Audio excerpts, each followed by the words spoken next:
Shalom, selamat pagi dan selamat hari Sabat. Selamat bergabung dalam program ibadah Sabat Raya CIC, Convergence in Christ. Kita akan menikmati berkat Tuhan dalam rangkaian ibadah Sabat ini, diawali dengan acara rumah tangga, pelajaran diskusi sekolah Sabat, lagu-lagu pujian dan khotbah yang nantinya akan dibawakan oleh hamba Tuhan, Pendeta Delvis Makatika MPhil. Dan saudara, untuk membuka ibadah hari Sabat ini, mari kita nyanyikan lagu buka yang akan dipimpin oleh Praise Team.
Mari kita berdoa, saudara-saudara sekalian. Bapa kami yang di sorga, Allah pengasih dan penyayang, pencipta, penyelamat, dan pemelihara kehidupan kami.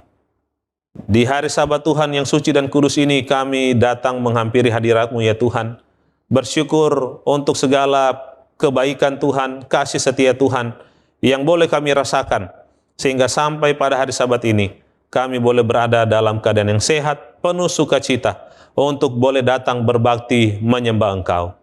Ya Tuhan, kami memohon, kiranya Engkau akan menyertai kami pada sepanjang hari Sabat ini, dalam setiap program acara penyembahan yang kami akan lalui bersama. Sehingga melalui program-program acara, ibadah-ibadah dan penyembahan ini, kami boleh mendapatkan berkat-berkat rohani, iman kami dikuatkan, dan hidup kami semakin dekat dengan Tuhan. Menyerahkan seluruh kehidupan kami di hari Sabat ini ke dalam tangan kasih Tuhan. Jadilah kehendak-Mu ya Bapa, bukan kehendak kami. Terima kasih Engkau mendengar dan menjawab doa ini. Terima kasih untuk penyertaan-Mu dalam ibadah kami di sepanjang hari Sabat ini. Kami berdoa dan bersyukur di dalam nama Yesus Kristus, Tuhan dan Juru Selamat kami yang hidup. Amin. Baiklah Bapak Ibu Saudara sekalian, dimanapun Anda berada, di hari Sabat Tuhan yang suci dan kudus ini, kita boleh bersyukur oleh karena kita boleh berada dalam keadaan yang sehat, boleh berkumpul dengan keluarga untuk sama-sama kita berbakti, beribadah, dan menyembah Tuhan. Pada saat ini pun kita boleh memiliki satu waktu yang khusus untuk boleh merenungkan firman Tuhan, untuk memberikan kekuatan bagi keluarga-keluarga Kristen, umat-umat Tuhan yang hidup di dunia yang penuh dengan tantangan, di mana kita percaya kita sudah semakin dekat dengan kedatangan Tuhan. Nah, pada saat ini dalam perenungan firman Tuhan untuk memberikan kekuatan bagi keluarga-keluarga umat-umat Tuhan, saya ingin membacakan ayat firman Tuhan di dalam Matius 22 ayatnya yang ke-39. Matius 22 ayat 39 firman Tuhan berkata, "Dan hukum yang kedua yang sama dengan itu ialah kasihilah sesamamu manusia seperti dirimu sendiri." Ada seorang muda yang datang bertanya kepada Yesus sehubungan dengan hukum ini, di mana dia bertanya, "Siapakah sesamaku manusia?"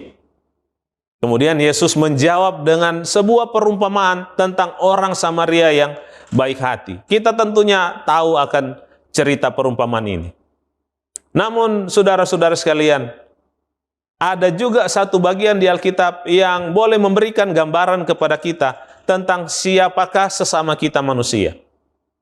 Dalam perumpamaan tentang orang Samaria yang baik hati, di situ sesama kita manusia adalah orang yang bisa jadi tidak kita kenal, yang membutuhkan pertolongan.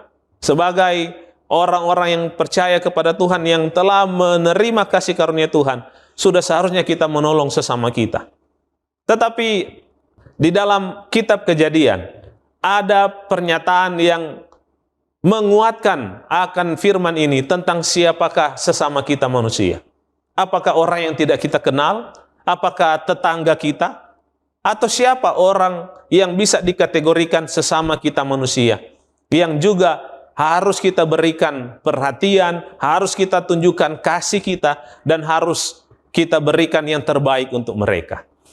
Mari kita melihat informasi Alkitab di dalam kitab Kejadian pasal yang kedua, ayat yang ke-23.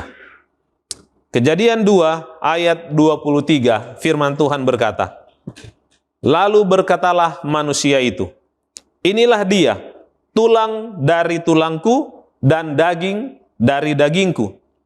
Ia akan dinamai perempuan sebab ia diambil dari laki-laki."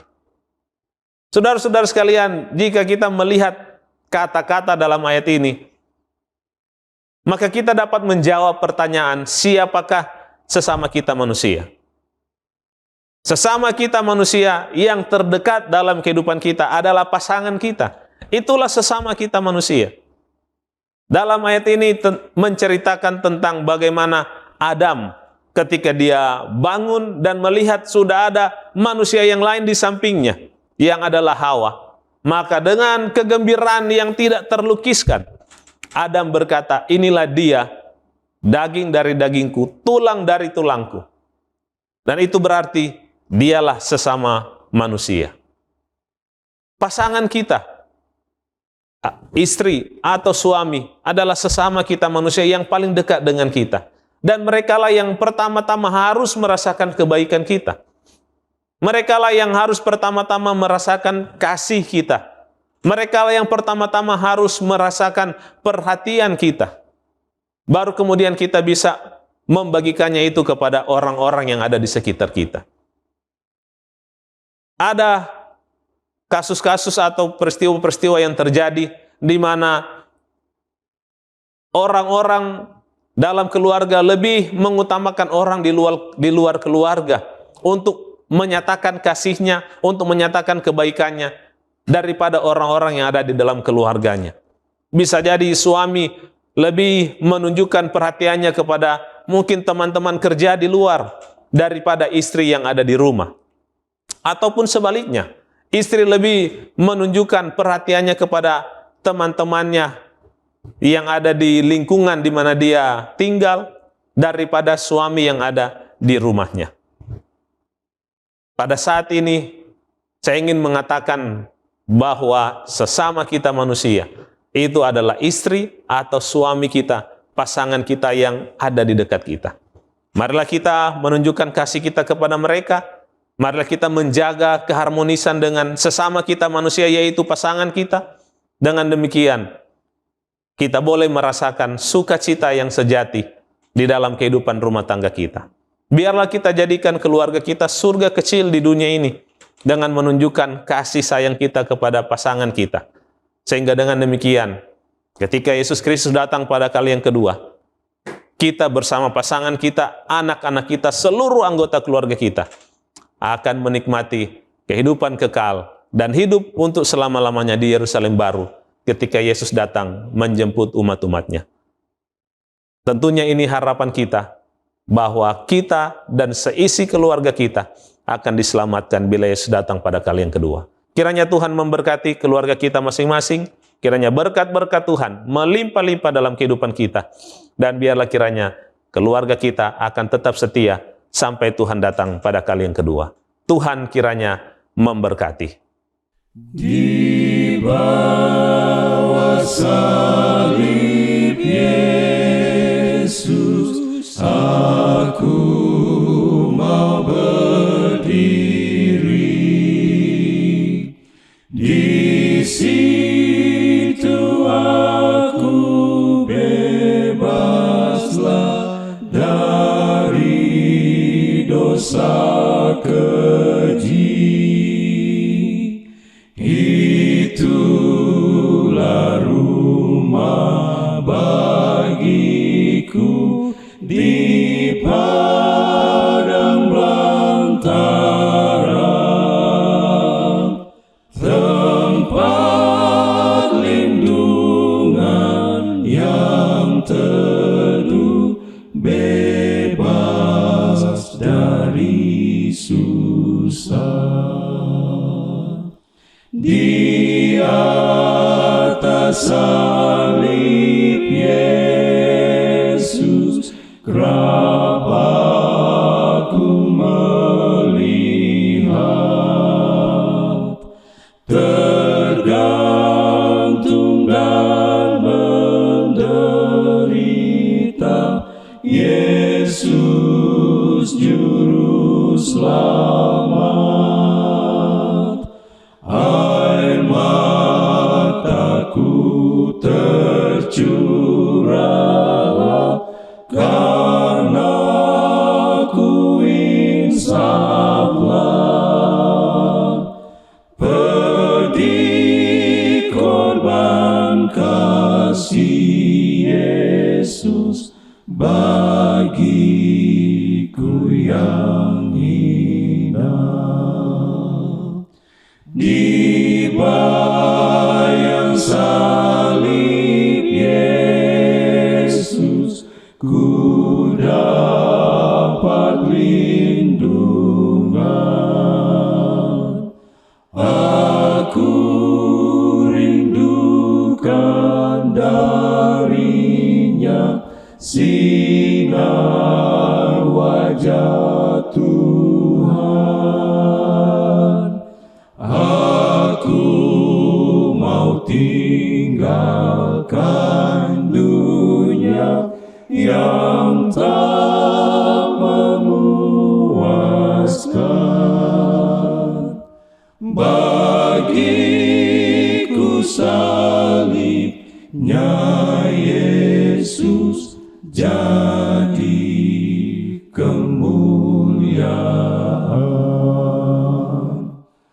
Aku mau tinggalkan dunia yang tak memuaskan. Bagiku salibnya Yesus jadi kemuliaan.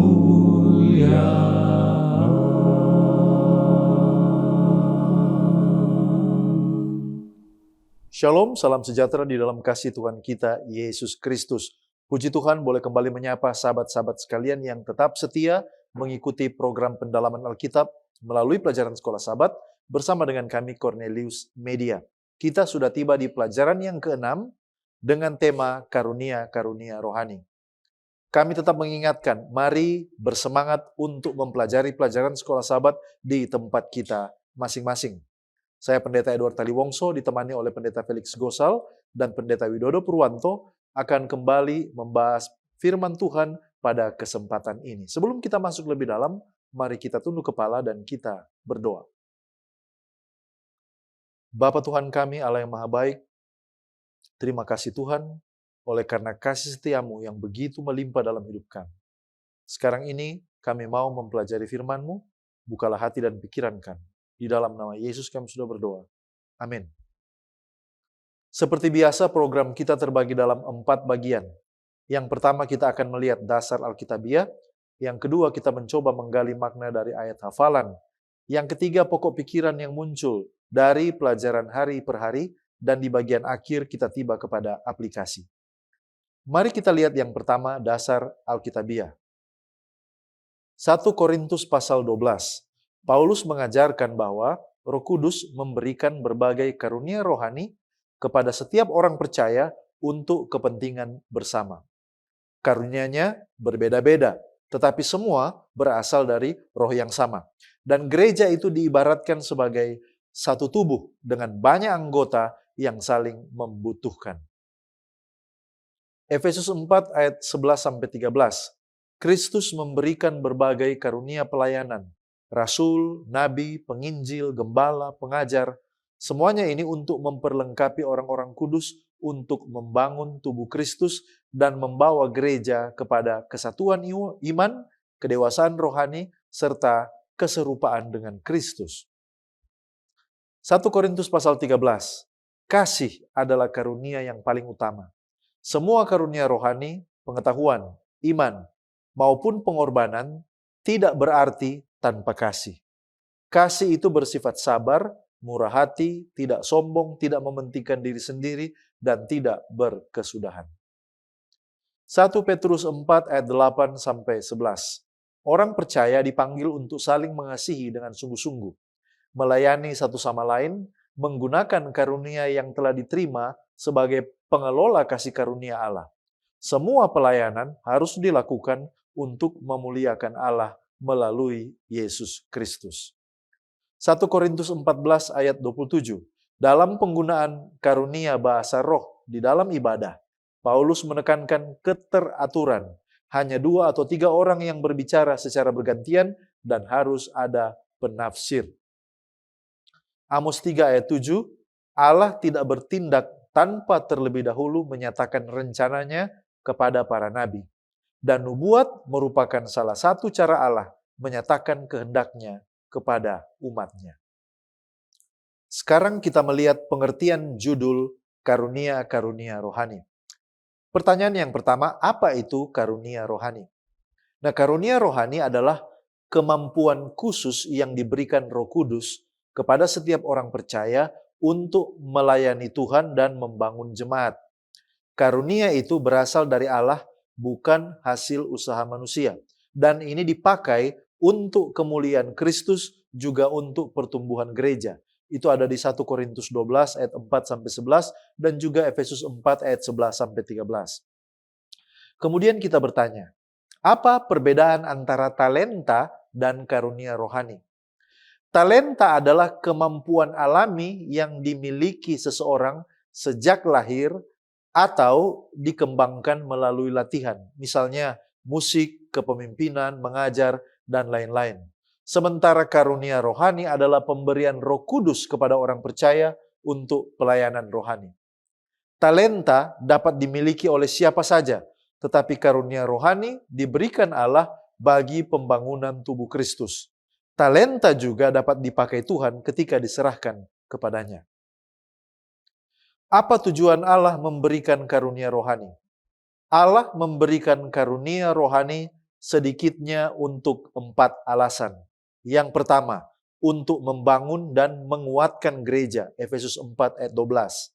Yang kedua, untuk mempersatukan jemaat di dalam keberagaman, 1 Korintus 12 ayat 12-27.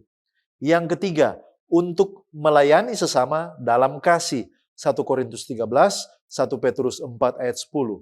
Dan yang terakhir, untuk mendukung penginjilan juga misi gereja. Sehingga setiap anggota punya kontribusi sesuai dengan karunia rohaninya. Bagaimana orang Kristen mengelola karunia rohani untuk membangun gereja? Saudaraku, sebagai orang Kristen, mengelola karunia rohani itu dapat dilakukan dengan yang pertama, kita menjadikan Kristus sebagai pusat, bukan untuk mencari pengakuan diri. 1 Korintus 12 ayat 3. Yang kedua, apabila kita melayani dalam kasih. Karena kasih lebih penting daripada karunia sebesar apapun, menurut 1 Korintus 13. Yang ketiga, apabila kita menggunakan karunia itu untuk membangun, bukan untuk memecah belah jemaat. 1 Korintus 14 ayat 26. Lalu kemudian selanjutnya, untuk menghargai semua karunia. Mengapa? Karena setiap anggota punya fungsi yang berbeda, tetapi semuanya sama pentingnya. 1 Korintus 12 ayat 14-27. Lalu yang terakhir, mengapa atau bagaimana kita dapat mengelola karunia rohani? Yaitu dengan melayani dengan teratur, dengan tertib, dengan sesuai tuntunan Roh Kudus. Supaya gereja bertumbuh dalam kesatuan dan juga efektif dalam menjalankan misinya. Ellen White dalam buku To Be Like Jesus halaman 84 mengatakan, Tuhan tidak memberikan bidang pekerjaan yang sama kepada setiap orang. Adalah rencananya agar ada persatuan dalam keberagaman. Apabila rencananya dipelajari dan diikuti, gesekan dalam menjalankan tugas ini akan jauh berkurang. Tuhan menghendaki agar gerejanya menghargai setiap karunia yang telah Dia anugerahkan kepada para anggotanya yang berbeda-beda. Marilah kita waspada agar pikiran kita tidak terpaku pada diri sendiri dengan berpikir bahwa orang lain tidak dapat melayani Tuhan kecuali mereka bekerja di bidang yang sama dengan yang kita geluti. Baik, terima kasih pendeta. Kita tiba pada ayat hafalan 1 Korintus 14 ayat 1. Kejarlah kasih itu dan usahakanlah dirimu memperoleh karunia-karunia roh, terutama karunia untuk bernubuat. Mari kita lihat konteks dan latar belakang ayat ini. Nah, ayat ini adalah jembatan dari pasal 13 ke pasal 14. Kalau kita lihat 1 Korintus pasal 12 sampai pasal 14, ini adalah satu kesatuan yang membahas tentang karunia roh. Di pasal 12, di sana ada penjelasan bahwa karunia roh itu beragam tetapi berasal dari satu roh. Kemudian pasal 13 menegaskan bahwa kasih itu lebih besar daripada semua karunia. Lalu pasal 14 itu adalah penerapan yang praktis yang diberikan oleh Rasul Paulus. Nah, di dalam konteks jemaat Korintus, jemaat di sana sangat mengagumkan karunia bahasa lidah. Mereka menganggap karunia bahasa lidah itu sebagai tanda kerohanian yang paling tinggi dan paling mengesankan. Akibatnya muncul kebanggaan, lalu kemudian perbandingan, lalu kemudian persaingan, dan sebagian merasa lebih rohani daripada yang lain. Dan akibat dari masalah ini, adanya ibadah yang menjadi kacau dan juga jemaat yang tidak dibangunkan. Karena semua ingin tampil dan berbicara dalam bahasa yang tidak dimengerti oleh orang lain, sehingga ibadah itu menjadi kacau. 1 Korintus 14 ayat 23, ayat 33, dan ayat 40. Akhirnya, karunia yang seharusnya membangun jemaat justru dipakai untuk membangun diri sendiri. Oleh karena itu, di sini Paulus memberi ukuran yang baru. Pertanyaan yang Paulus berikan di sini bukan karunia mana yang paling hebat, tetapi karunia mana yang paling membangun jemaat. Nah, mari kita lihat ayat inti.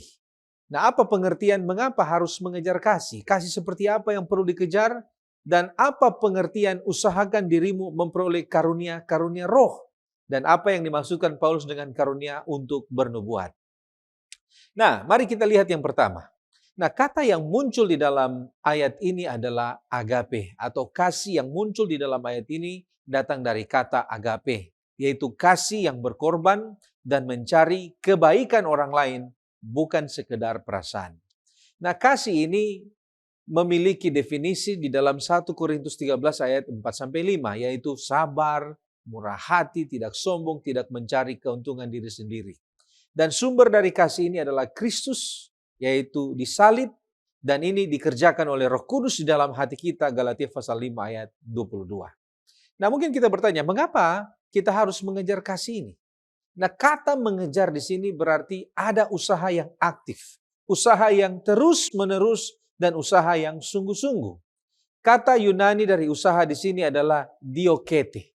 atau kata yang muncul dari kata mengejar ini datang dari kata diokete. Dan ini adalah kata yang sangat kuat. Kata ini seperti seorang pelari yang mengejar tujuannya. Jadi kasih di sini tidak datang kepada kita secara otomatis. Itu harus dihidupkan, itu harus dikejar dengan sengaja. Nah, mengapa harus dikejar? Jawabannya adalah karena tanpa kasih, semua karunia menjadi kosong. Paulus berkata, sekalipun kita berkata-kata dalam segala bahasa, memiliki karunia bernubuat, dan juga iman yang memindahkan gunung, tetapi kalau kita tidak memiliki kasih, kita sama sekali tidak berguna. 1 Korintus 13 ayat 1-3. Nah, kemudian apa pengertian usahakanlah dirimu memperoleh karunia-karunia roh? Nah, karunia roh ini penting dan harus diinginkan, tetapi bukan diremehkan. Paulus di dalam konteks ini tidak berkata, tidak perlu karunia, cukup kasih saja. Tetapi Paulus menekankan bahwa keduanya penting. Perlu untuk mengejar kasih dan perlu untuk juga mengusahakan kasih karunia. Dan kasih karunia ini sama seperti jalan, sementara karunia ini sama seperti alat dalam pelayanannya. Dan kata mengusahakan di sini berarti rindu dengan doa yang sungguh-sungguh agar Roh Kudus dapat memberikan karunia itu. Roh itu membagi-bagikan kepada tiap-tiap orang secara khusus seperti yang dikehendakinya. 1 Korintus 12 ayat 11. Jadi kita boleh merindukan karunia itu, tetapi kita tidak boleh menuntut atau memaksa karunia ini. Nah, tujuan dari karunia ini adalah pelayanan. Tujuan dari karunia ini bukan untuk menonjolkan diri. 1 Korintus 12 ayat 7, karunia itu diberikan untuk kepentingan bersama. Dan ukuran keberhasilan dari karunia itu bukan seberapa hebatnya orang itu, seberapa mengesankan dia di dalam jemaat, tetapi seberapa membangun atau seberapa karunia ini dapat membangun jemaat yang dia layani. Nah, selanjutnya apa maksud terutama karunia untuk bernubuat? Nah, saudara, pengertian bernubuat di sini merujuk pada penyampaian pesan Allah dengan bahasa yang dimengerti. Paulus menjelaskan hal ini dalam 1 Korintus 14 ayat 3. Siapa yang bernubuat, berkata-kata kepada manusia, ia membangun, menasihati, dan menghibur. Jadi ini mencakup pemberitaan firman dalam bimbingan roh. Nah, dikatakan lebih utama di sini oleh karena karunia ini dapat dimengerti, harus dapat dimengerti, dan harus dapat membangun jemaat.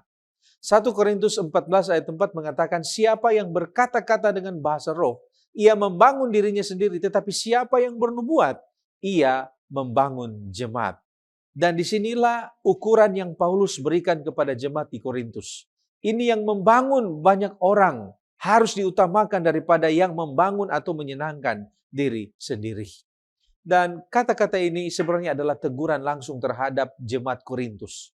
Jemaat yang terlalu membanggakan atau mengutamakan spektakuler. Sementara di sini Paulus ingin menekankan bahwa karunia roh itu harus berguna. Jadi prinsipnya sederhana. Kasih itu dan karunia roh itu harus membangun jemaat. Di dalam Seventh-day Adventist Bible Commentary jilid 6 halaman 788 mengatakan, manusia seharusnya tidak mencari karunia untuk meninggikan diri sendiri dengan cara apapun, tetapi agar mereka dapat melayani Allah dengan lebih baik dan membawa lebih banyak pertolongan kepada gerejanya. Sekarang kita masuk pada pokok pembahasan berbagai karunia. Apa latar belakang topik ini dan apa yang dimaksud dengan berbagai karunia? Latar belakang topik ini masih sebenarnya berhubungan dengan perpecahan di jemaat Korintus. Mulai dari pasal 1 sampai pasal 11, kita tahu bahwa Paulus telah menegur berbagai persoalan di jemaat Korintus. Perpecahan, percabulan, perselisihan, hukum, penyalahgunaan kebebasan Kristen, penyalahgunaan perjamuan kudus, dan lain sebagainya. Nah, memasuki 1 Korintus pasal yang ke-12, Paulus memperkenalkan pembahasan baru di ayat yang pertama dengan kalimat, sekarang tentang karunia-karunia roh. Seventh-day Adventist Bible Commentary volume 6 halaman 768 katakan bahwa topik ini tidak diragukan lagi telah menimbulkan banyak kesalahpahaman mulai dari penyalahgunaan karunia-karunia tersebut, serta timbulnya persaingan yang tidak sehat dari mereka yang dipercayakan karunia-karunia rohani yang berbeda-beda di jemaat Korintus. Lebih lanjut lagi dikatakan bahwa tampaknya di jemaat Korintus beberapa orang telah menyombongkan diri menganggap karunia yang mereka miliki lebih besar dan lebih penting atau lebih utama daripada yang diberikan kepada anggota-anggota lainnya. Itulah sebabnya Paulus mengambil kesempatan itu untuk memberikan pengajaran kepada mereka mengenai karya Roh Kudus dalam tubuh Kristus, yaitu gerejanya. Kalimat lanjutan di dalam 1 Korintus 12 ayat 1 mengenai karunia-karunia roh adalah, "Aku mau," kata Paulus, "saudara-saudara, supaya kamu mengetahui kebenarannya." Sekarang mengenai apa yang dimaksud dengan berbagai karunia. Pada dasarnya kata karunia berasal dari kata Yunani karisma, yang akarnya adalah kata karis yang berarti kasih karunia atau grace. Artinya karunia rohani bukanlah sesuatu yang diperoleh karena kemampuan pribadi, pendidikan, pengalaman, ataupun kesalahan, melainkan pemberian cuma-cuma dari Allah melalui Roh Kudus. Nah, frase karunia-karunia roh dalam 1 Korintus 12 ayat 1 diterjemahkan dari bahasa Yunani ton pneumatikon, yang lebih merujuk pada karunia-karunia rohani yang diberikan Roh Kudus kepada orang percaya saat itu. Namun ton pneumatikon juga menurut Andrews Bible Commentary halaman 1624 dapat diterjemahkan spiritual persons atau orang-orang rohani, di mana Paulus menentang mentalitas beberapa orang di jemaat Korintus yang menganggap diri mereka memiliki status rohani lebih tinggi daripada yang lainnya. Karunia diberikan bukan sebagai penghargaan, tetapi karunia diberikan sebagai perlengkapan pelayanan.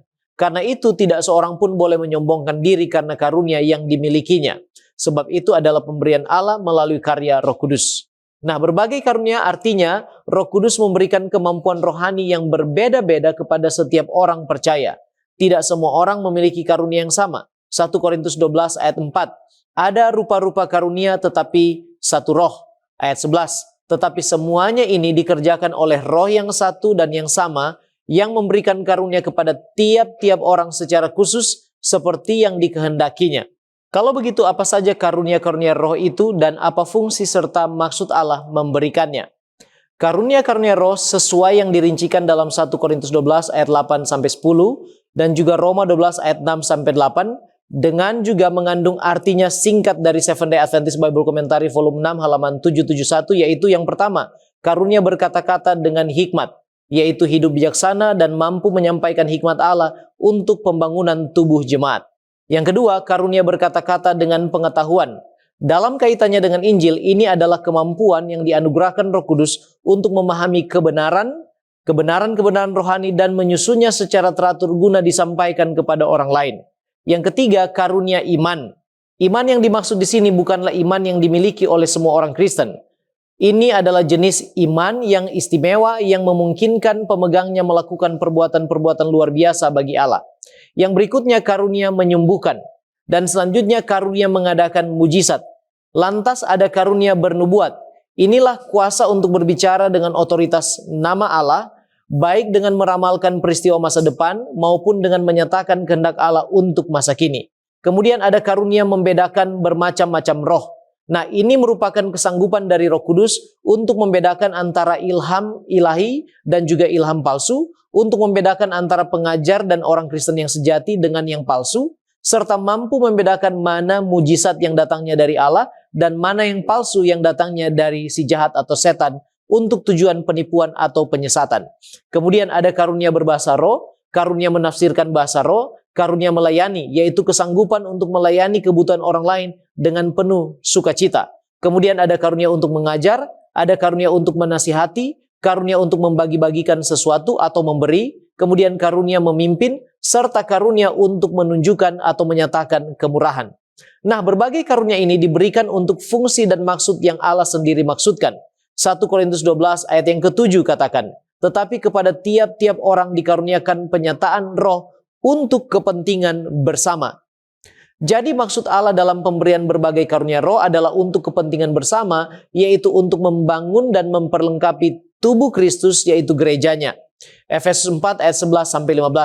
Dan ialah yang memberikan baik rasul-rasul maupun nabi-nabi, baik pemberita-pemberita Injil maupun gembala-gembala dan pengajar-pengajar untuk memperlengkapi orang-orang kudus bagi pekerjaan pelayanan, bagi pembangunan tubuh Kristus sampai kita semua telah mencapai kesatuan iman dan pengetahuan yang benar tentang anak Allah, kedewasaan penuh, dan tingkat pertumbuhan yang sesuai dengan kepenuhan Kristus, sehingga kita bukan lagi anak-anak yang diombang-ambingkan oleh rupa-rupa angin pengajaran, oleh permainan palsu manusia dalam kelicikan mereka yang menyesatkan, tetapi dengan teguh berpegang pada kebenaran di dalam kasih kita, bertumbuh dalam segala hal ke arah Dia, Kristus yang adalah kepala.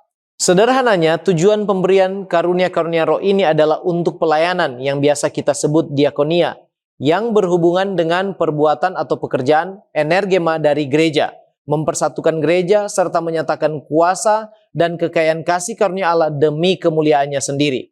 The Acts of the Apostle halaman 274 menyimpulkan bahwa karunia-karunia roh diberikan untuk membangun gereja dan mempersatukan umat Allah, bukan untuk meninggikan diri sendiri. Sekarang apa pelajarannya bagi kita? Karunia adalah anugerah, bukan alasan untuk kita bermegah. Dan tidak ada seorang pun yang dapat mengklaim dirinya lebih penting daripada orang lain, sebab semua kesanggupan itu berasal dari Roh Kudus. Kemudian berikutnya, janganlah iri terhadap karunia orang lain, dan jangan meremehkan karunia yang Tuhan berikan kepada kita sendiri. Setiap orang memiliki tempat yang unik dalam tubuh Kristus. Karunia yang tampaknya sederhana, saudaraku, seringkali sama pentingnya dengan karunia yang terlihat di depan umum atau publik.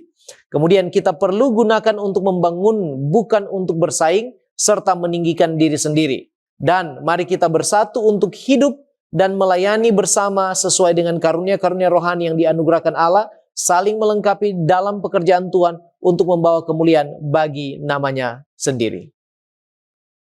Baik, terima kasih pendeta. Sekarang kita melihat tema kesatuan melalui keberagaman. Menurut 1 Korintus 12 ayat 12 sampai 31, bagaimana Paulus menggunakan ilustrasi tubuh manusia untuk menjelaskan hubungan antara kesatuan dan keberagaman di dalam jemaat. Nah, kalau kita baca pasal ini, Paulus menggunakan analogi tubuh manusia untuk menggambarkan hakikat gereja sebagai tubuh Kristus. Ada beberapa fakta penting yang dapat kita ambil dari perikop ini. Yang pertama, tubuh itu terdiri dari banyak anggota, tapi tetap satu tubuh. Gereja punya banyak anggota dengan fungsi yang berbeda, tapi semuanya membentuk satu tubuh di dalam Kristus. Yang kedua, setiap anggota memiliki fungsi yang berbeda. Ada mata, tangan, kaki, telinga. Anggota lainnya memiliki tugas yang unik. Tidak ada anggota yang dapat menggantikan fungsi anggota yang lain.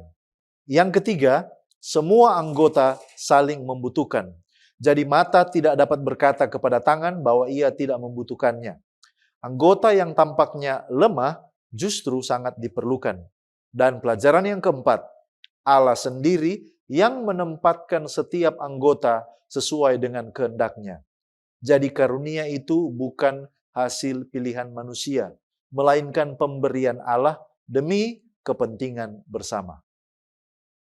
Mengapa Paulus menekankan bahwa keberagaman karunia rohani justru merupakan sarana untuk membangun kesatuan gereja, bukan alasan untuk perpecahan? Nah, secara teologis, keberagaman karunia mencerminkan karakter Allah sendiri dan tujuannya bagi gereja. Mari kita lihat ada beberapa prinsip penting secara teologis. Yang pertama, kesatuan itu berasal dari Allah Tritunggal. Dalam 1 Korintus 12 ayat 4-6, Paulus menyebut bahwa ada roh yang sama, Tuhan yang sama, dan Allah yang sama. Walaupun Bapa, Anak, dan Roh Kudus adalah pribadi yang berbeda, tetapi mereka bekerja dalam kesatuan yang sempurna. Demikian pula gereja dipanggil hidup dalam kesatuan di tengah keberagaman. Yang kedua, karunia diberikan untuk membangun tubuh Kristus. Karunia Roh Kudus bukan diberikan untuk meninggikan individu, sebaliknya untuk melayani, untuk membangun jemaat, untuk memperlengkapi orang percaya, dan untuk memajukan misi Allah. Karunia yang dipakai demi kemuliaan diri telah menyimpang dari tujuan Allah. Lalu prinsip yang ketiga, kasih adalah prinsip yang mengikat semua karunia. Paulus menutup pembahasan di pasal 12 dengan berkata, "Aku menunjukkan kepadamu jalan yang lebih utama lagi." 1 Korintus 12 ayat 31. Dan jalan yang lebih utama itu adalah kasih yang dijelaskan di dalam pasal 13. Tanpa kasih, karunia menjadi sumber kesombongan. Tanpa kasih, pelayanan berubah menjadi persaingan. Tanpa kasih, keberagaman berubah menjadi perpecahan. Tetapi kalau dengan kasih, setiap karunia saling melengkapi. Dengan kasih, setiap anggota itu dihargai. Dan dengan kasih, tubuh Kristus bertumbuh menuju kedewasaan. Bagaimana kita dapat mengenali dan menggunakan karunia rohani yang Tuhan berikan sehingga membangun kesatuan jemaat bukan jadi sumber persaingan atau perpecahan? Ada beberapa langkah praktis yang dapat kita lakukan. Yang pertama, mari kita mengenali bahwa setiap orang percaya memiliki karunia dari Allah. Tidak ada anggota tubuh Kristus yang tidak berguna. 1 Korintus 12 ayat 18. Yang kedua, mari kita mengembangkan karunia melalui pelayanan. Karunia itu ditemukan dan semakin dipertajam kalau digunakan untuk melayani, bukan untuk disimpan. Yang ketiga, kita belajar menghargai karunia rohani orang lain. Kita tidak boleh membandingkan diri sendiri atau merasa iri terhadap pelayanan orang lain. Yang keempat, mari kita gunakan karunia itu dengan kasih. Karena tujuan utama bukan mencari pengakuan, tetapi membangun tubuh Kristus. Yang kelima, mari kita mengarahkan semua pelayanan kepada kemuliaan Allah. Setiap karunia itu adalah amanat, bukan alasan untuk merasa lebih penting daripada orang lain. Ellen White dalam God's Amazing Grace halaman 211 mengatakan tentang keberagaman karunia rohani. Dia katakan, pohon anggur memiliki banyak cabang, tetapi meskipun semua cabang itu berbeda, mereka tidak saling berselisih. Dalam keberagaman terdapat kesatuan. Semua cabang memperoleh gizi dari satu sumber. Dan inilah gambaran kesatuan yang seharusnya ada di antara para pengikut Kristus. Dalam bidang pekerjaan mereka yang berbeda-beda, mereka semua hanya memiliki satu kepala, roh yang sama, dengan cara yang berbeda-beda, bekerja melalui mereka. Terdapat kerjasama yang harmonis, meskipun karunia-karunia yang dimiliki berbeda-beda. Allah memanggil setiap orang untuk melakukan tugas yang telah ditetapkannya sesuai dengan kemampuan yang telah diberikan kepadanya. Baik, kita tiba pada pokok diskusi selanjutnya, yaitu jalan yang lebih utama lagi. Nah, menurut pelajaran sekolah sahabat kita pekan ini, apa yang dimaksudkan dengan jalan yang lebih utama? Jalan apa itu dan mengapa jalan ini lebih utama? Nah, saudara, jalan yang dimaksudkan dalam pelajaran ini adalah kasih. Paulus menutup 1 Korintus pasal 12 dengan berkata, "Aku menunjukkan kepadamu jalan yang lebih utama lagi." Dan pada saat itu ketika kita membaca ayat ini, Paulus kemudian masuk pada pasal 13, yaitu pasal tentang kasih. Nah, mengapa kasih itu disebut lebih utama? Ada 4 alasan. Yang pertama, karena kasih bukan salah satu karunia, melainkan jalan yang dilalui semua karunia. Karunia itu adalah apa yang kita miliki, sementara kasih itu adalah bagaimana kita memakainya atau menggunakannya. Karunia tanpa kasih seperti mobil tanpa jalan. Mobil itu bisa saja terlihat hebat, tetapi tidak bisa kemana-mana. Kemudian alasan yang kedua, karena kasih itu terbuka untuk semua orang, sementara karunia itu dibagi-bagikan secara berbeda. Jadi tidak semua orang menerima karunia yang sama. Alkitab mengatakan di dalam 1 Korintus 12 ayat 11, bahwa Roh membagi-bagikan kepada tiap-tiap orang seperti yang dikehendakinya. Tetapi kasih itu terbuka kepada setiap orang. Kemudian alasan yang ketiga, karena kasih itu bertahan selamanya, sedangkan karunia itu bersifat sementara.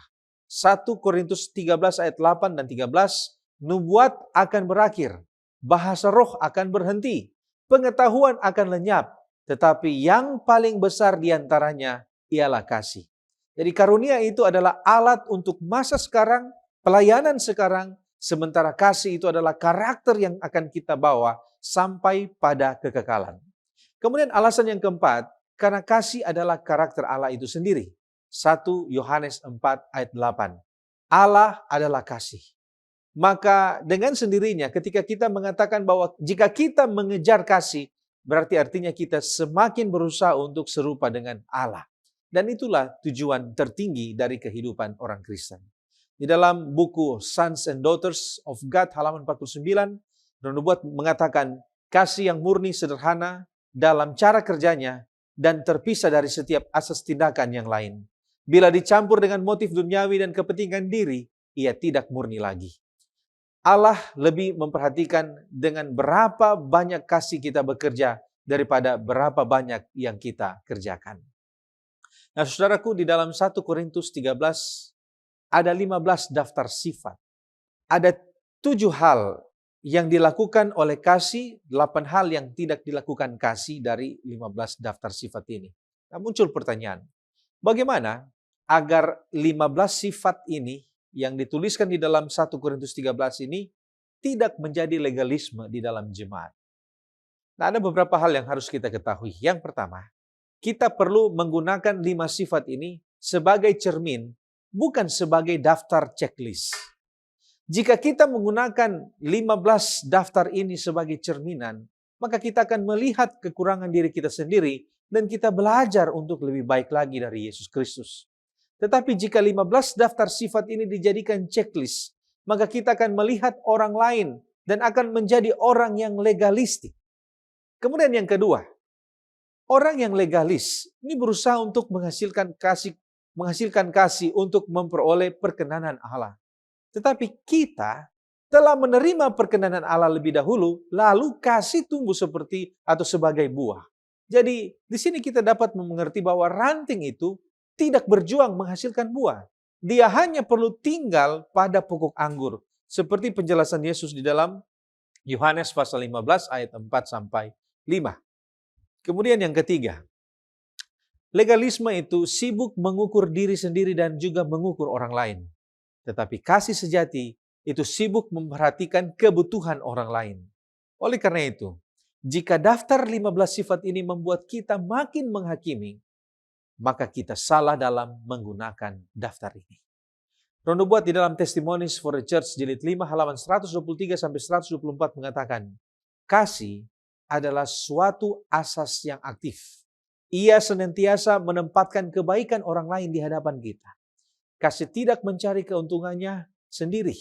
Ia tidak akan mendorong orang untuk mencari kesenangan dan pemuasan dirinya sendiri. Nah, mungkin kita bertanya, mengapa iman yang dapat memindahkan gunung tetapi tanpa kasih menjadi tidak berguna? Nah, saudara, hal ini dapat dimengerti dalam 3 hal. Yang pertama, memindahkan gunung adalah hasil yang spektakuler. Tetapi, kalau motifnya adalah menonjolkan diri, meraih pujian, ataupun kekuasaan, maka di mata Allah perbuatan itu kosong. Yang kedua, karunia untuk kepentingan bersama, karunia itu diberikan untuk kepentingan bersama, 1 Korintus 12 ayat 7.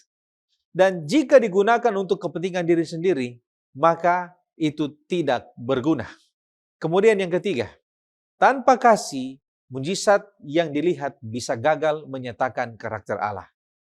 Jadi tujuan setiap kasih atau tujuan setiap karunia itu adalah menunjukkan siapa Allah. Tetapi tanpa kasih, maka fokus orang bukan pada kasih Allah tetapi pada mujizat itu semata. Matius pasal 7 ayat 22-23 di sana dikatakan, bukankah kami telah bernubuat demi namamu dan mengusir setan demi namamu dan mengadakan banyak mujizat demi namamu? Lalu Yesus berkata, aku tidak pernah mengenal kamu. Jadi dari ayat ini kita bisa melihat ternyata ada kemungkinan orang itu membuat mujizat atau memiliki kuasa, memiliki karunia, tetapi tidak memiliki hubungan dengan Allah.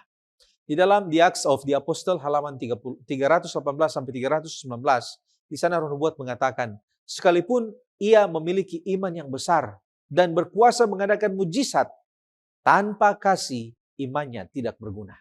Bahkan dalam semangatnya ia mungkin menemui kematian seorang syuhada. Namun jika tidak digerakkan oleh kasih, ia akan dipandang Allah sebagai orang fanatik yang tertipu atau seorang munafik yang penuh ambisi. Kita berpindah pada pokok pembahasan karunia bahasa roh. Dalam konteks pelajaran sekolah Sabat, apakah yang dimaksud dengan karunia bahasa roh dan mengapa Paulus memberikan perhatian khusus terhadap karunia ini? Dalam Perjanjian Baru, kata yang diterjemahkan sebagai bahasa roh berasal dari kata Yunani glosa, yang berarti lidah atau bahasa. Dalam konteks 1 Korintus pasal yang ke-12 sampai 14, istilah ini menunjuk pada kemampuan yang diberikan Roh Kudus untuk berbicara dalam bahasa yang sebelumnya tidak dipelajari oleh pembicara. Pada hari Pentakosta, menurut Kisah Para Rasul 2 ayat 4 sampai 11, karunia ini memungkinkan orang-orang dari berbagai bangsa mendengar Injil dalam bahasa mereka sendiri. Dengan demikian, tujuan utama karunia bahasa roh adalah mengkomunikasikan Injil sehingga dapat dimengerti oleh orang lain, bukan sekedar menghasilkan pengalaman rohani yang sifatnya adalah pribadi. Nah, selanjutnya Paulus memberikan perhatian khusus terhadap karunia ini karena jemaat Korintus telah menyalahgunakan karunia tersebut. Mereka menjadikan bahasa roh sebagai ukuran kerohanian dan menggunakannya tanpa keteraturan dalam kebaktian sehingga ibadah berubah menjadi kekacauan dan juga membingungkan. Karena itulah Paulus menegaskan bahwa semua karunia roh diberikan untuk kepentingan bersama dalam 1 Korintus 12 ayat 7, bukan untuk meninggikan diri sendiri. Seventh-day Adventist Bible Commentary volume 6 halaman 771 dan 772 menjelaskan bahwa Paulus sebenarnya tidak menolak karunia bahasa roh, melainkan mengoreksi penyalahgunaannya. Setiap karunia roh harus dipakai untuk membangun jemaat dan untuk memuliakan Allah, bukan menjadi sarana pamer kerohanian. Sekarang mengapa Paulus menegaskan bahwa bahasa roh harus disertai dengan karunia menafsirkannya? Paulus mengajarkan bahwa tujuan setiap karunia roh adalah untuk membangun jemaat. Karena itu apabila seseorang berbicara dalam bahasa yang tidak dimengerti oleh pendengar, maka harus ada orang yang menafsirkannya supaya seluruh jemaat memperoleh manfaat dari apa yang disampaikan. 1 Korintus 14 ayat 9. Jika kamu mengucapkan kata-kata yang tidak dapat dimengerti, bagaimanakah orang mengetahui apa yang kamu katakan? Kemudian ayat yang ke-27. Jika ada yang berkata-kata dengan bahasa roh, hendaklah 2 atau paling banyak 3 orang, seorang demi seorang, dan harus ada seorang lain untuk menafsirkannya. Tanpa penafsiran, bahasa roh hanya bermanfaat bagi pembicaranya sendiri, sedangkan jemaat tidak memperoleh pengajaran maupun penguatan. Paulus menegaskan bahwa ibadah Kristen harus dilakukan dengan tertib, jelas, dan juga mudah atau dapat dimengerti. Mengomentari hal ini, Andrews Bible Commentary menekankan bahwa pemahaman lebih utama daripada sekedar sensasi rohani. Allah ingin umatnya mengerti firman-Nya, bukan sekedar mengalami pengalaman yang mengesankan. Roh Kudus tidak pernah menghasilkan kekacauan. Kehadiran roh selalu menghasilkan ketertiban, kejelasan, dan pertumbuhan rohani jemaat. Nah, mengapa Paulus tidak mengajarkan bahwa semua orang percaya harus berbicara dalam bahasa roh? Dalam 1 Korintus pasal yang ke-12, Paulus berulang kali menegaskan bahwa Roh Kudus membagikan karunia menurut kehendaknya sendiri. 1 Korintus 12 ayat yang ke-11. Tidak semua orang menerima karunia yang sama. Itu artinya, oleh sebab itu, menjadikan bahasa roh sebagai syarat mutlak bahwa seseorang telah dibaptis oleh Roh Kudus bertentangan dengan ajaran Paulus sendiri. Raul Dederen dalam The Handbook of Seventh-day Adventist Theology halaman 620 menekankan bahwa gagasan bahwa semua orang harus berbicara dalam bahasa roh sebelum mengaku telah menerima baptisan Roh Kudus merupakan suatu penyimpangan dari ajaran Paulus dalam 1 Korintus 12 dan juga 14. Roh Kudus memberikan berbagai karunia sesuai kebutuhan pekerjaan Allah, bukan satu karunia yang sama kepada semua orang di dalam jemaat. Sekarang bagaimana pemahaman yang benar tentang bahasa roh dapat membantu misi gereja saat ini? Saudaraku, peristiwa Pentakosta menunjukkan tujuan utama dari karunia bahasa roh. Allah memberikan kemampuan berbicara dalam berbagai bahasa supaya orang-orang dari banyak bangsa saat itu dapat mendengar Injil dalam bahasa mereka sendiri. Kisah Para Rasul pasal yang kedua ayat 6-11. Dengan demikian, bahasa roh merupakan alat misi, bukan sekedar sensasi atau pengalaman pribadi. Dalam suatu catatan Biblioteka Sakra Oktober 1963 dikatakan, karunia berbahasa Menurut Kisah Para Rasul adalah karunia yang memungkinkan para penerimanya berbicara dalam bahasa-bahasa yang dikenal pada waktu-waktu yang tertentu yang ditentukan oleh Roh Kudus guna mengukuhkan pesan gereja mula-mula di hadapan orang-orang Yahudi. Nah, pada hari Pentakosta, The Seventh Day Adventist Bible Commentary volume 6 halaman 796 katakan bahwa kemampuan berbicara dalam bahasa asing secara khusus diperuntukkan untuk membangun orang lain. Kemampuan itu dianugerahkan agar para murid dapat memberitakan Injil tanpa perlu bantuan seorang penerjemah. Sampai sekarang saudaraku, Allah masih memakai orang-orang yang memiliki kemampuan bahasa untuk memberitakan Injil kepada berbagai suku, bangsa, dan juga kelompok masyarakat. Mereka dapat melayani sebagai penginjil, penerjemah Alkitab, guru, misionaris, ataupun pelayan lintas budaya. Counsels to Parents and Teachers halaman 511, 516 sampai 518. Di sana disimpulkan, diperlukan bagi para pemuda untuk mempelajari bahasa asing dan hal ini dapat mereka lakukan dengan hasil yang paling optimal melalui interaksi langsung dengan masyarakat setempat, sekaligus menyisihkan sebagian waktu setiap hari untuk mempelajari bahasa tersebut. Menguasai bahasa-bahasa dari berbagai bangsa akan sangat membantu dalam pekerjaan misionaris. Review and Herald 20 Juli 1886, halaman 450 katakan, Allah dapat menghembuskan kekuatan baru ke dalam setiap jiwa yang dengan tulus ingin melayaninya dan dapat menyentuh bibir dengan bara api yang menyala dari mezbah serta membuat mereka menjadi fasih dalam memujinya. Ribuan suara akan dipenuhi dengan kuasa untuk berbicara mengenai kebenaran-kebenaran yang luar biasa dari firman Allah. Lidah yang gagap akan dibebaskan dan orang-orang yang penakut akan diperkuat untuk memberikan kesaksian yang berani akan kebenaran. Jadi pelajarannya bagi kita adalah bahwa kita perlu meminta Roh Kudus bukan hanya memberikan karunia, tetapi juga memberikan hikmat, kasih, kerendahan hati, dan juga ketertiban dalam menggunakan karunia tersebut, sehingga Injil dapat menjangkau lebih banyak jiwa dan Kristus dimuliakan. Testimonies to Ministers halaman 424. Ada pekerjaan besar yang harus dilakukan. Dunia tidak akan bertobat karena karunia berbahasa roh atau karena mujizat, melainkan melalui pemberitaan tentang Kristus yang disalibkan itu. Selanjutnya kita melihat karunia nubuat. Menurut Efesus 4 ayat 11-13 dan 1 Korintus 14 ayat 3-4, apa tujuan utama Allah memberikan karunia nubuat kepada gereja? Alkitab menunjukkan bahwa karunia nubuat diberikan bukan terutama untuk meramalkan masa depan, tetapi untuk membangun kehidupan rohani berjemaat. Ada beberapa alasan. Yang pertama, untuk memperlengkapi umat Allah bagi pelayanan. Ini ada di Efesus 4 ayat 11-12. Di sana dijelaskan bahwa nabi bersama para pelayan lainnya diberikan untuk memperlengkapi orang-orang kudus bagi pekerjaan pelayanan. Yang kedua, untuk membangun tubuh Kristus. Tujuannya adalah agar gereja bertumbuh menuju kesatuan iman dan kedewasaan rohani. Efesus 4 ayat 13. Yang ketiga, untuk memberikan pembangunan, nasihat, dan penghiburan.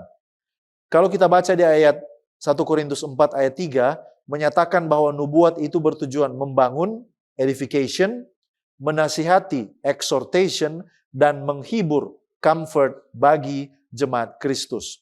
Dan yang keempat, tujuannya adalah untuk menguatkan iman umat Allah. Kisah 15 ayat 32 menunjukkan bahwa Yudas dan Silas menggunakan karunia nubuat untuk menguatkan dan meneguhkan jemaat. Ellen White dalam buku Colporture Ministry halaman 125 menyebut bahwa karunia nubuat itu adalah terang yang lebih kecil menuntun kepada terang yang lebih besar.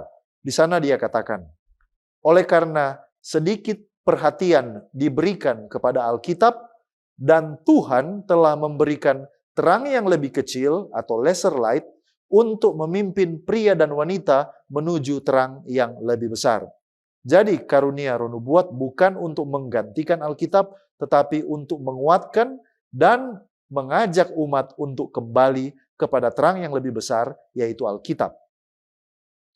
Mengapa setiap orang yang mengaku punya karunia nubuat harus diuji dulu berdasarkan Alkitab.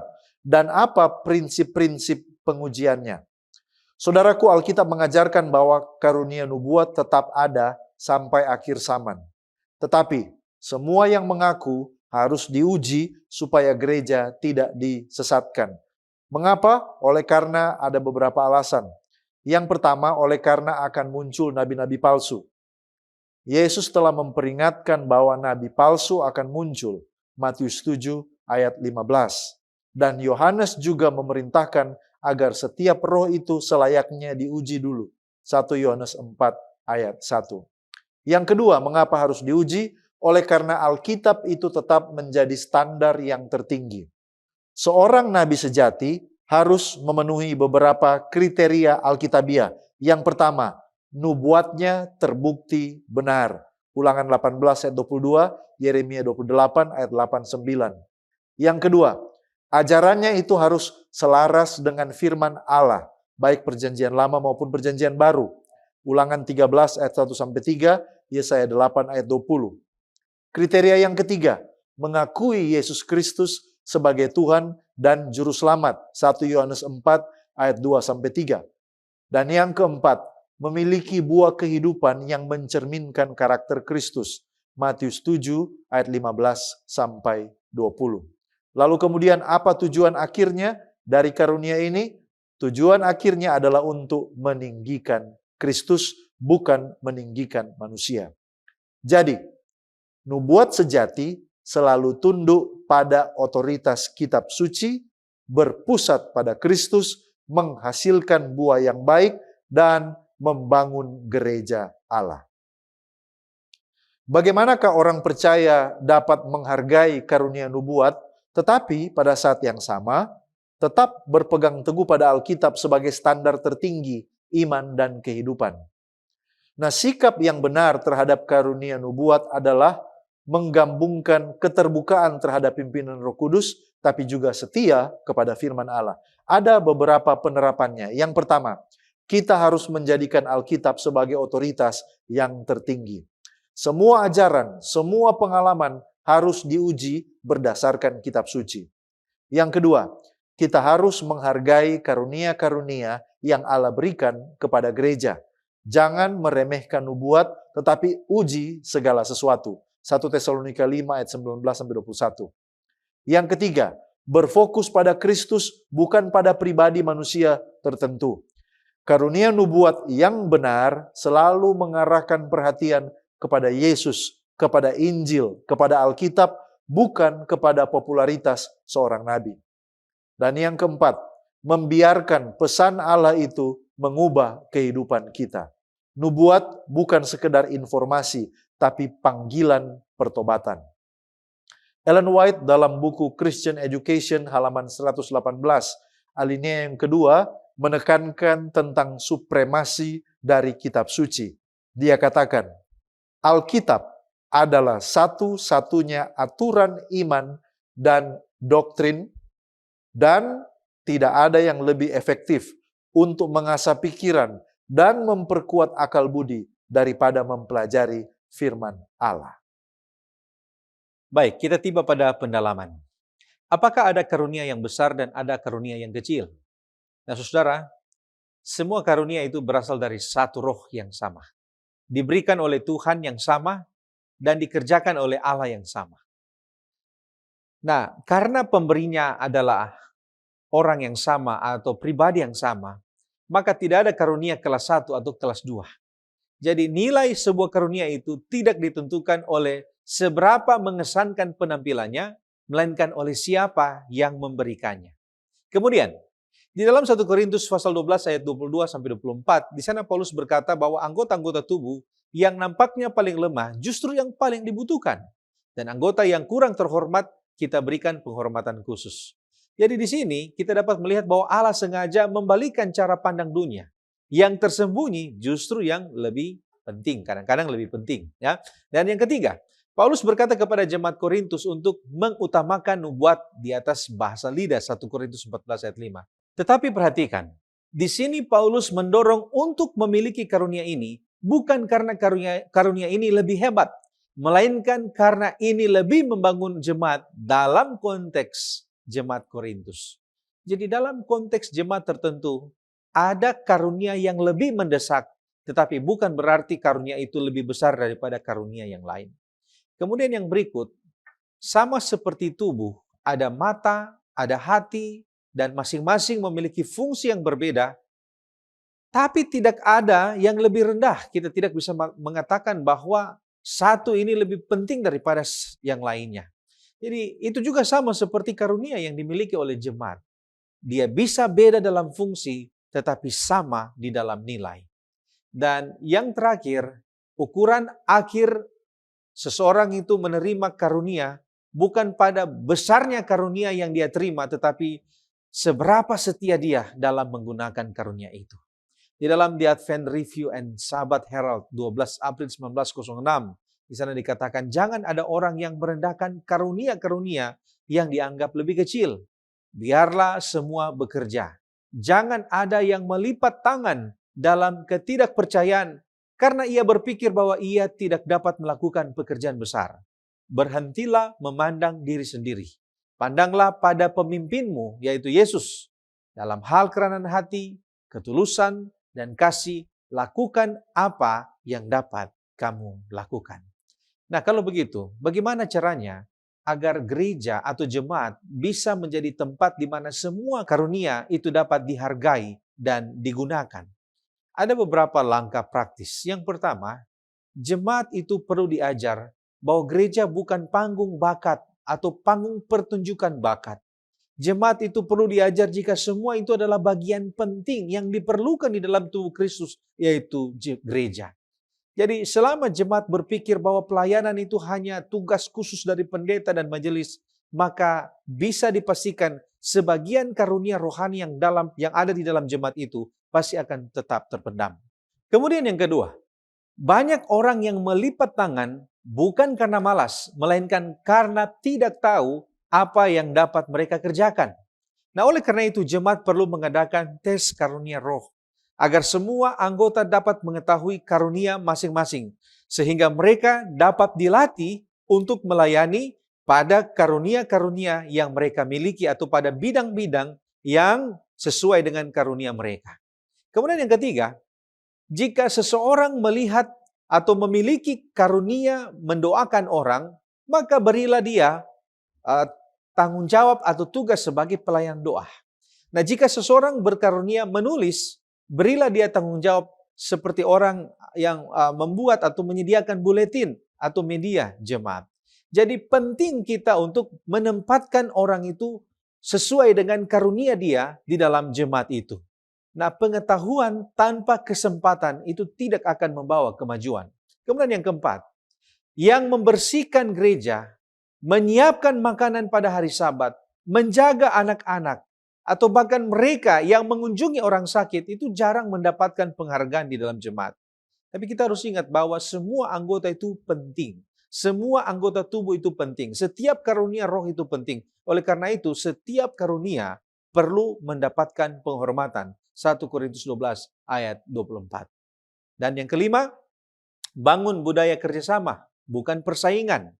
Setiap karunia itu harus diarahkan pada satu tujuan bersama, yaitu Yesus Kristus, pelayanan, bukan pada diri sendiri.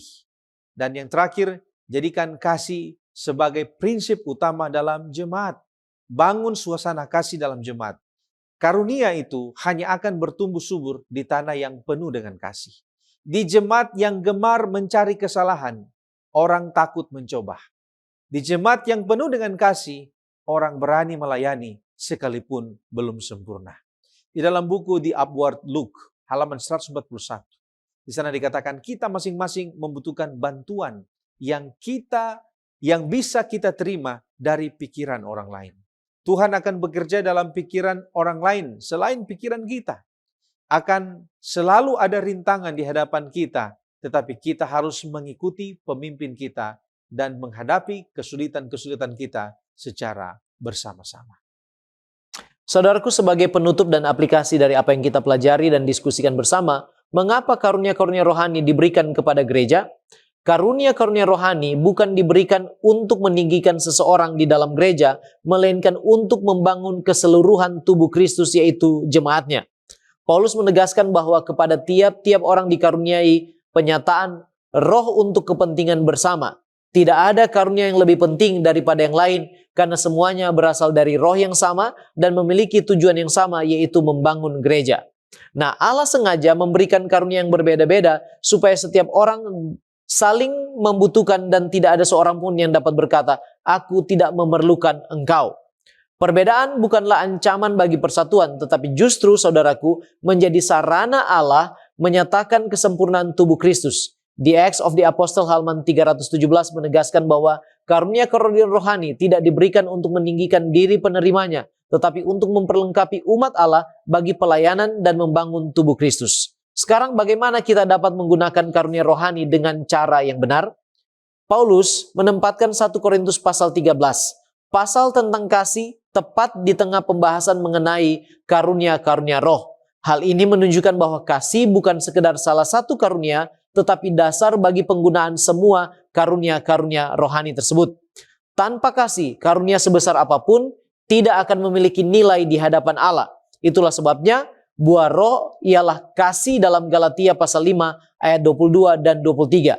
Seventh-day Adventist Bible Commentary volume 6 halaman 768 katakan, perlu dicatat bahwa karunia-karunia rohani tidak sama dengan buah-buah roh. Galatia 5 ayat 22 dan 23. Karunia-karunia rohani merupakan anugerah kuasa ilahi yang diberikan kepada individu-individu dalam gereja guna mewujudkan tujuan Allah dalam mencapai kesempurnaan gerejanya. Sementara buah-buah roh adalah sifat-sifat karakter yang tampak pada anggota gereja yang telah menyerahkan diri sepenuhnya kepada bimbingan Roh Kudus dan digerakkan oleh sifat utama roh, yaitu kasih. Karunia, saudaraku, bukanlah ukuran kerohanian seseorang.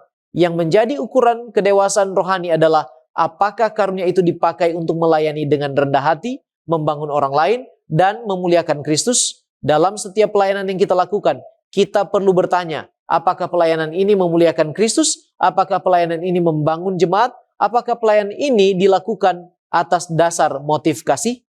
Nah, apa tantangan yang dapat menghalangi penggunaan karunia roh secara benar? Yang pertama, yaitu kesombongan rohani. Merasa karunia yang dimiliki lebih penting daripada karunia orang lain, sehingga muncul sikap merendahkan sesama di dalam tubuh gereja. Yang kedua, adanya rasa iri dan persaingan. Ketika seseorang menginginkan karunia yang dimiliki oleh orang lain atau mencari pengakuan manusia lebih daripada kerelaan melayani, itulah menjadi tantangan bagi penggunaan yang benar dari karunia-karunia roh. Nah, selanjutnya penyalahgunaan karunia, yaitu menggunakan karunia hanya untuk kepentingan pribadi, mencapai popularitas, atau mencari pujian, bukan untuk memuliakan Tuhan.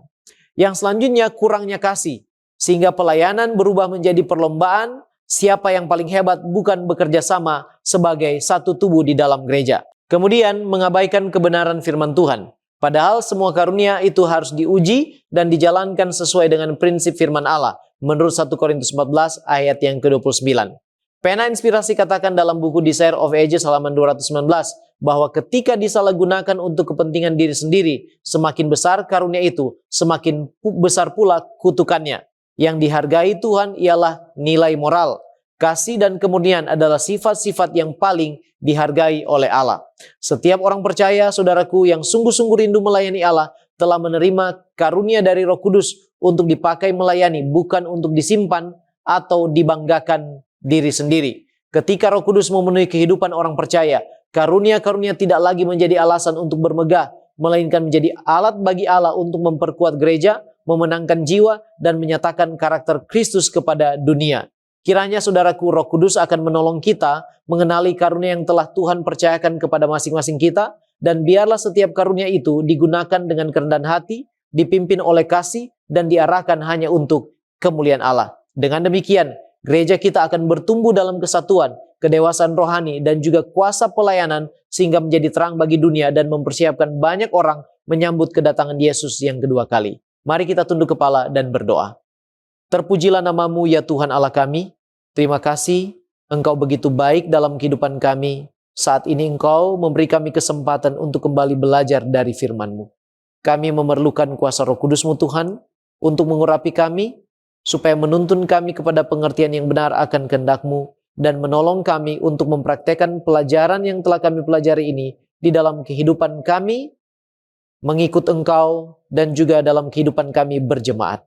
Bapa, tolong kami mengenal karunia-karunia roh yang Engkau percayakan kepada kami, dan tolong kami untuk kami boleh ya Tuhan menggunakan karunia-karunia itu bagi pelayanan pekerjaan Tuhan, membangun tubuh-Mu ya Tuhan di dalam gereja, dan juga untuk kemuliaan bagi nama-Mu. Bapa, ampunilah kami dari dosa dan pelanggaran kami, serta berkatilah kami semua, dalam nama Yesus kami sudah berdoa. Amin.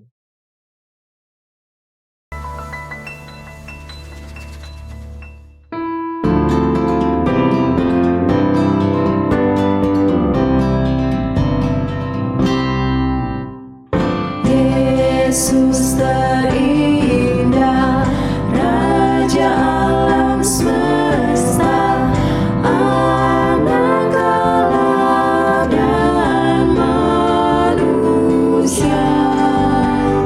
Engkau ku sembah, Kau ku kasihi, Engkaulah Raja yang mulia. Indahlah padang, indah pula hutan, dihiasi bunga-bunga. Terlebih indah kasih-Nya Yesus yang menggembirakan jiwa. Indah terang bulan, matahari juga, indahlah bintang semua. Terlebih indah cahaya Yesus, lebih dari malaikatnya. Mari kita berdoa. Ya Allah, ya Tuhan kami, pada hari Sabat yang indah, mulia, diberkati ini, kami bersyukur karena kasih Tuhan begitu nyata dalam kehidupan kami.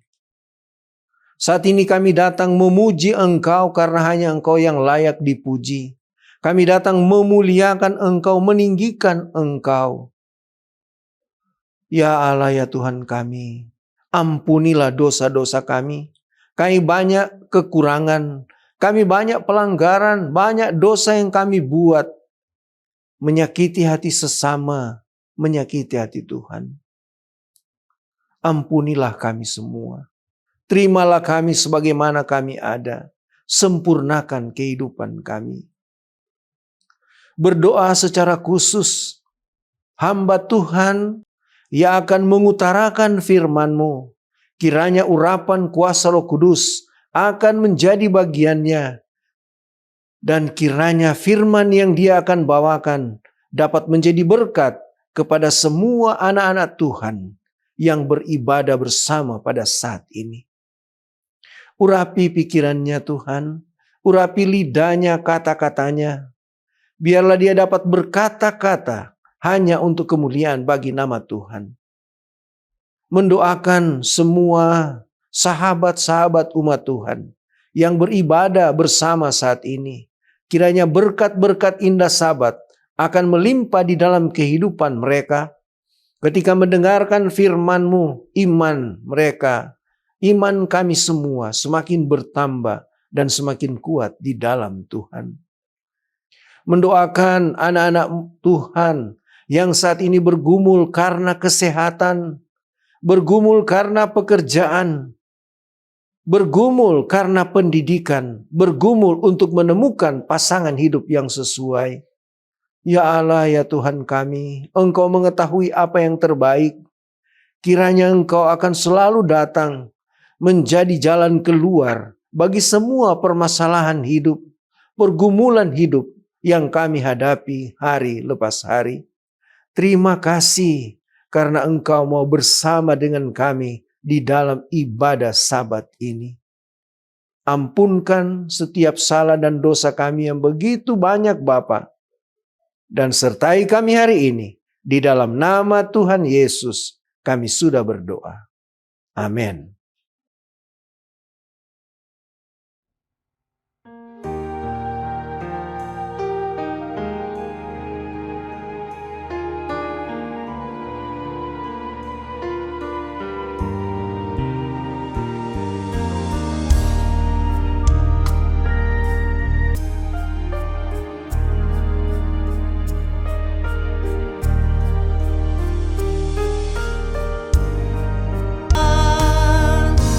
Sumber kekuatan, sumber kekuatan, sumber kekuatan bagi semua orang yang membutuhkan.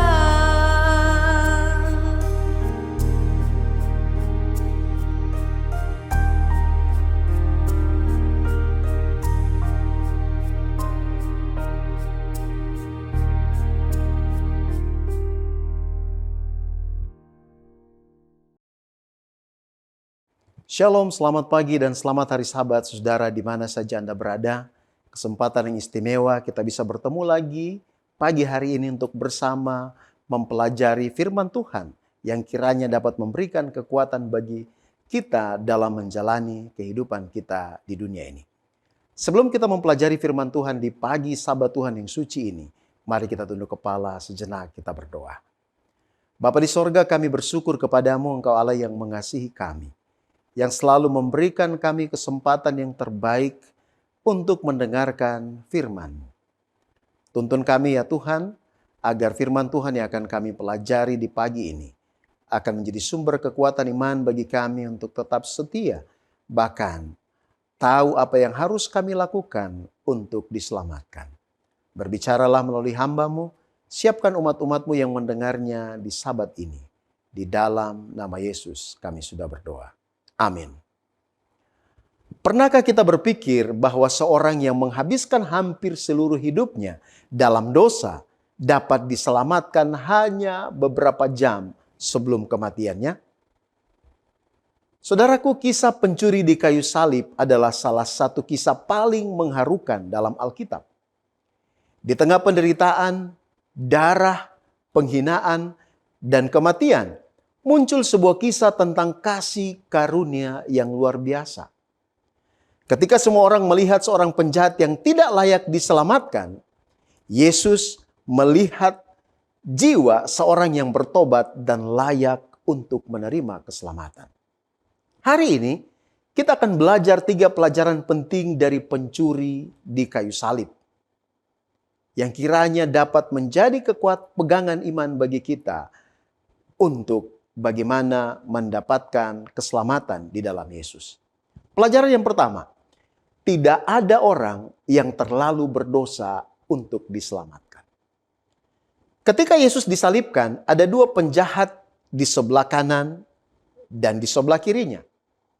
Alkitab tidak menjelaskan secara rinci kejahatan mereka, tetapi hukuman salib pada zaman Romawi biasanya diberikan kepada para kriminal berat.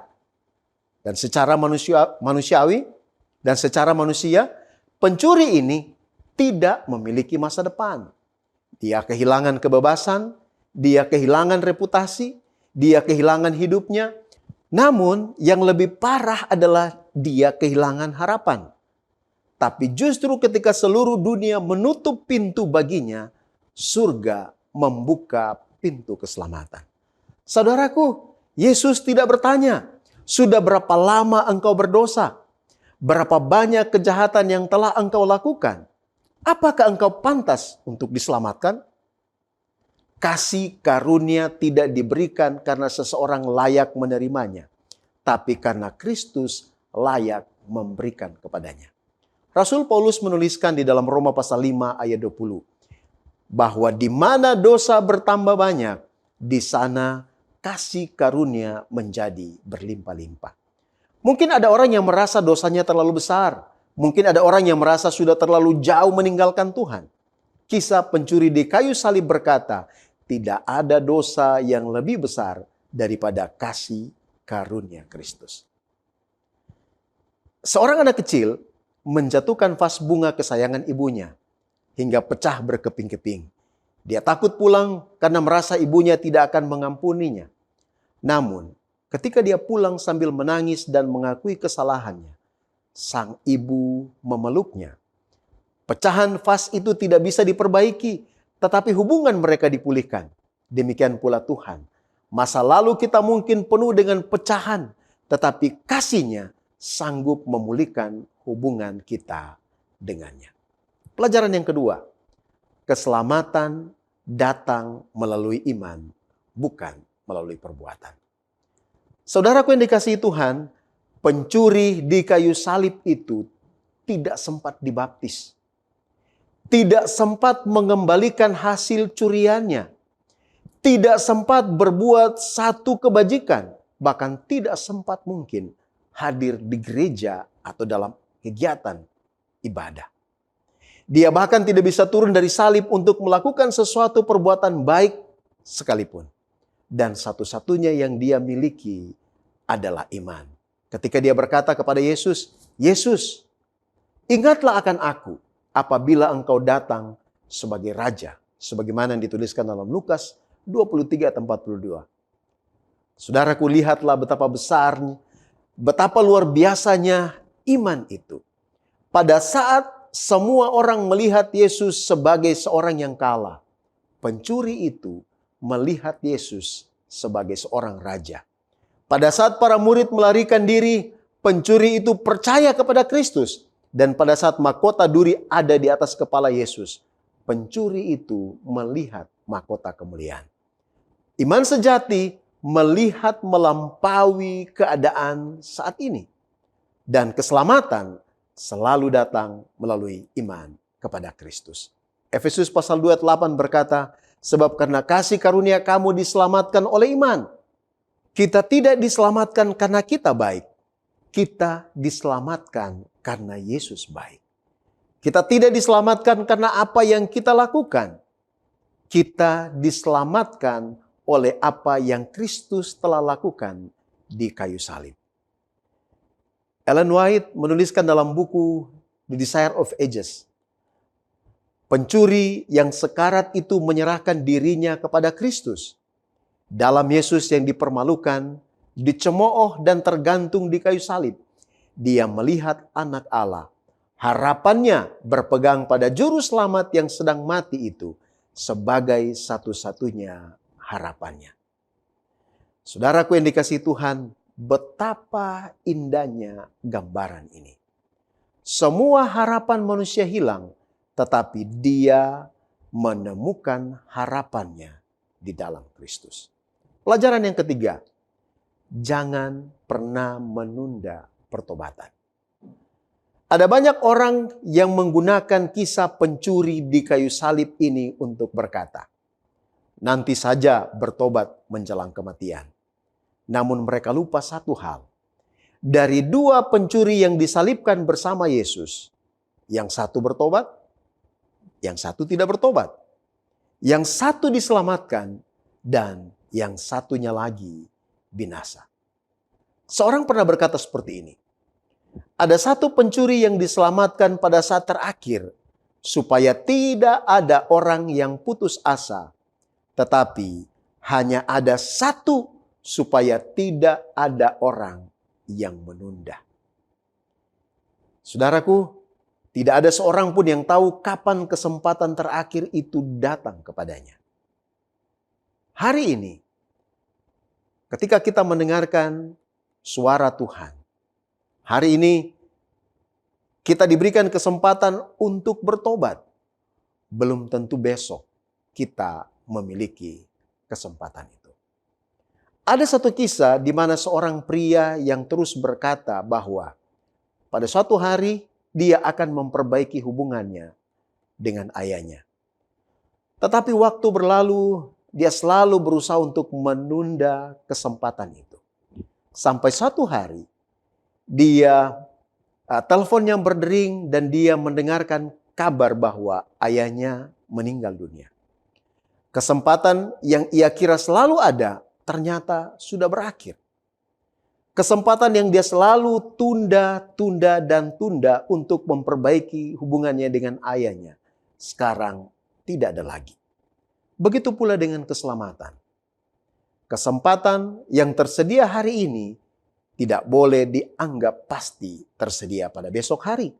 Oleh karena itu, setiap kali kesempatan itu datang kepada kita, mari kita gunakan kesempatan itu dengan baik untuk datang kepada Yesus dan memperbaiki hubungan kita dengannya melalui pertobatan.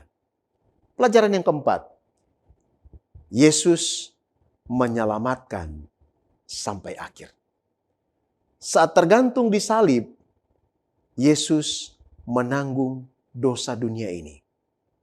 Tubuhnya terluka, nafasnya semakin pendek, namun bahkan dalam penderitaannya ia masih memikirkan keselamatan orang lain. Dia mengampuni para tentara, para algojo yang menyiksa dia. Dia memperhatikan ibunya yang begitu menderita menyaksikan anaknya. Dan ia menyelamatkan seorang pencuri. Ini menunjukkan karakter Kristus. Selama masih ada kehidupan, harapan masih akan tetap ada. Saudara-saudaraku yang dikasihi Tuhan, selama seseorang mau datang kepadanya, Kristus tidak akan menolaknya. Dalam Yohanes pasal 6 ayat 37 Yesus berkata, barang siapa datang kepadaku, ia tidak akan kubuang. Pelajaran praktis yang kita bisa dapatkan dari pelajaran hari ini adalah, yang pertama, jangan pernah putus asa atas keselamatan siapapun. Mungkin kita sementara bergumul dengan keselamatan orang yang kita kasihi, suami kita, istri kita, teman kita, saudara kita.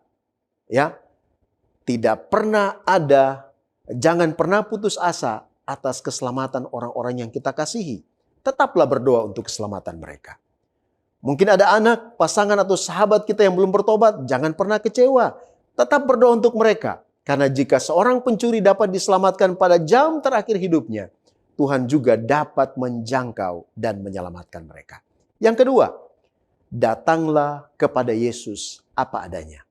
Pencuri itu tidak datang pencuri itu datang tanpa jasa, tanpa prestasi dan tanpa kebaikan.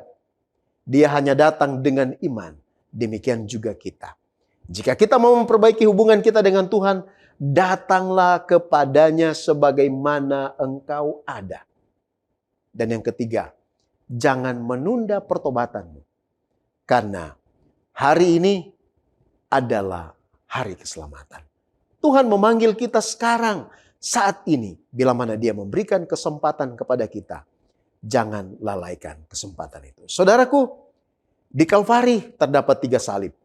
Di tengah ada juru selamat, di satu sisi ada seorang yang menolaknya, dan di sisi lain ada seorang yang menerimanya. Kedua pencuri itu sama-sama dekat dengan Yesus, namun hanya satu yang memilih percaya. Jika hari ini kita harus membuat pilihan yang sama, pencuri yang bertobat tidak memiliki waktu untuk memperbaiki masa lalunya, tetapi ia memiliki cukup waktu untuk menyerahkan hatinya kepada Kristus. Dan itu sudah cukup. Karena keselamatan bukanlah hasil dari hidup yang sempurna, melainkan hasil dari iman kepada Juru Selamat yang sempurna. Maukah Anda hari ini datang kepada Yesus sebagaimana engkau ada untuk memperbaiki hubunganmu dengannya dan mendapatkan keselamatan daripadanya? Mari kita berdoa. Bapa di sorga, terima kasih. Kami tahu kasih karunia-Mu lebih besar dari dosa. Dan setiap orang memiliki kesempatan untuk mendapatkan keselamatan itu. Jika ada di antara kami yang memiliki saudara-saudara kami yang belum mendapatkan keselamatan, gunakan kami untuk tetap mendoakan mereka agar mereka di satu waktu nanti akan dituntun kepada keselamatan. Dan jika ada di antara kami yang mendengarkan pekabaran Sabat ini, yang mau memperbaiki hubungan kami dengan Tuhan. Biarlah Roh Kudus-Mu menggerakkan kami untuk melakukannya.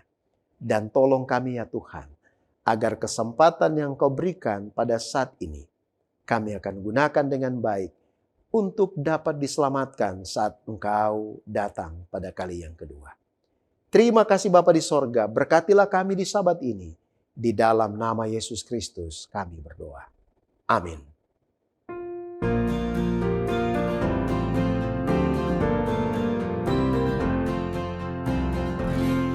Ku harap padamu, ya Tuhanku, suara-Mu yang merdu hibur aku. Aku harap selalu padamu ya Yesus, oh berkatilah aku selamanya. Ku harap padamu, datang hampir di percobaanku, Tuhan hadir. Aku harap selalu padamu ya Yesus, oh berkatilah aku selamanya. Ku harap padamu selamanya, curahkan rahmat-Mu dengan limpah. Aku harap selalu padamu ya Yesus, oh berkatilah aku selamanya.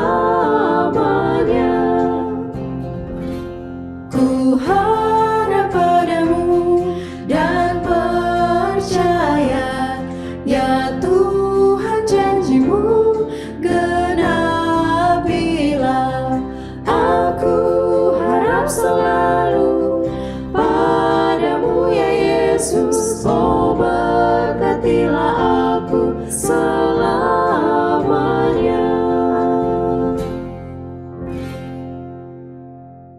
Puji Tuhan, rangkaian ibadah hari Sabat ini telah selesai. Terima kasih telah bergabung bersama dengan kami dalam rangkaian ibadah hari Sabat ini. Jangan lupa saksikan program yang sama pada minggu depan dan program-program lainnya hanya di Cornelius Media Bridge to the Truth.